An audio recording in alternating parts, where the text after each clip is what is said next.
Halo semuanya, perkenalkan, saya Mentari Faditara Permata dari D3 Akuntansi Politeknik Negeri Malang. Pada kesempatan kali ini, saya akan menjelaskan mengenai persediaan atau inventory. Definisi dari persediaan.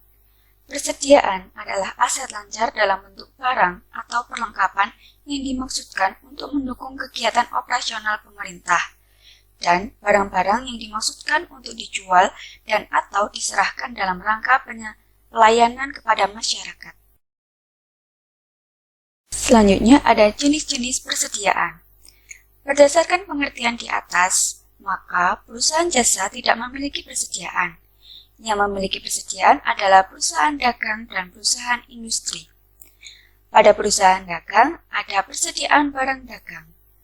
Persediaan barang dagang adalah barang yang dibeli oleh perusahaan dengan tujuan dijual kembali barang dagangannya tanpa mengubah bentuk ataupun kualitasnya.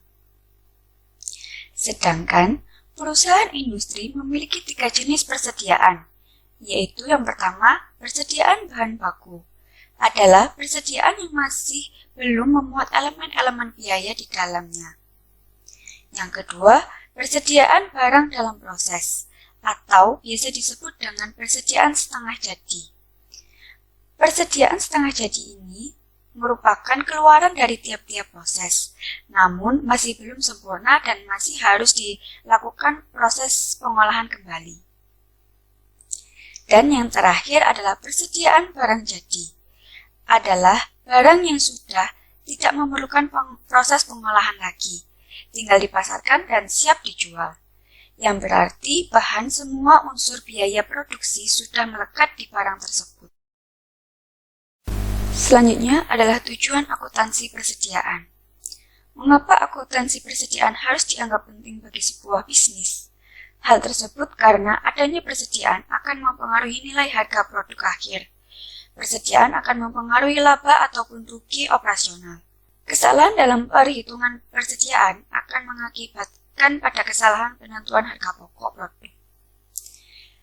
Dalam penerapan di dunia bisnis, setidaknya ada 3 tujuan utama dari penilaian persediaan, yaitu yang pertama, menyajikan informasi kepada perusahaan terkait berapa nilai produk yang sudah dihasilkan atau diproduksi. Nilai ini didapat dari selisih nilai perusahaan dengan aset tertentu dan tanpa aset tertentu. Kemudian yang kedua, ada menghitung laba dan rugi, dengan melakukan perbandingan antara biaya pokok dengan pendapatan yang berkaitan dengan harga produk. Yang ketiga, menyajikan informasi mengenai persediaan untuk memprediksi aliran kas di masa mendatang, baik oleh investor ataupun pengguna laporan keuangan lainnya. Selanjutnya, ada sistem pencatatan persediaan. Untuk dapat menetapkan nilai persediaan pada akhir periode dan menetapkan biaya persediaan untuk selama 1 periode, sistem persediaan yang digunakan adalah 1. Sistem periodik atau fisikal, yaitu pada setiap akhir periode dilakukan perhitungan secara fisik untuk menentukan jumlah persediaan akhir. Perhitungan tersebut meliputi pengukuran dan penimbangan barang-barang yang ada pada akhir periode, untuk kemudian dikalikan dengan suatu tingkatan harga atau biaya. Perusahaan yang menerapkan sistem periode umumnya memiliki karakter persediaan yang beraneka ragam, namun nilainya relatif kecil.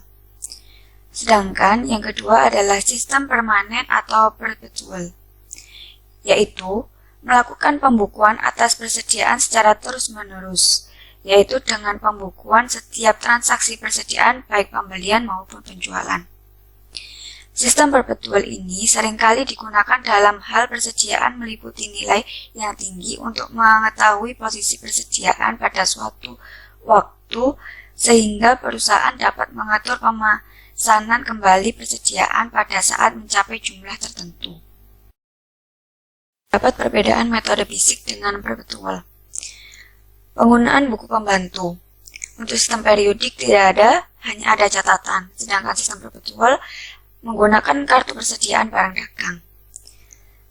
Lalu, untuk pencatatan transaksinya pada sistem periodik hanya ada pada saat pembelian barang saja. pada sistem perpetual pada saat pembelian dan penjualan barang dagang. Lalu ada nama, akun, atau perkiraan pada saat pembelian. Untuk sistem periodik hanya pembelian saja. Kemudian untuk sistem perpetual, persediaan barang dagang. Lalu penyesuaian akhir periode. Untuk sistem periodik melakukan penyesuaian akhir periode dengan menutup persediaan barang dagang awal dan mencatat persediaan barang dagang akhir. Lalu untuk sistem perpetual tidak melakukan jurnal penyesuaian pada akhir periode. Selanjutnya bisa dilihat di sini ada pencatatan transaksi.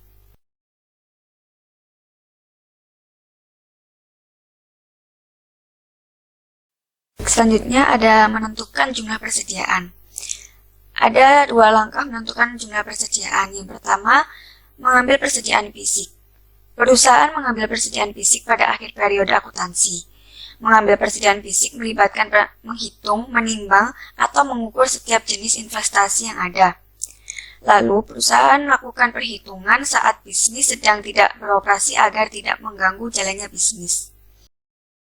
Yang kedua yaitu menentukan kepemilikan barang.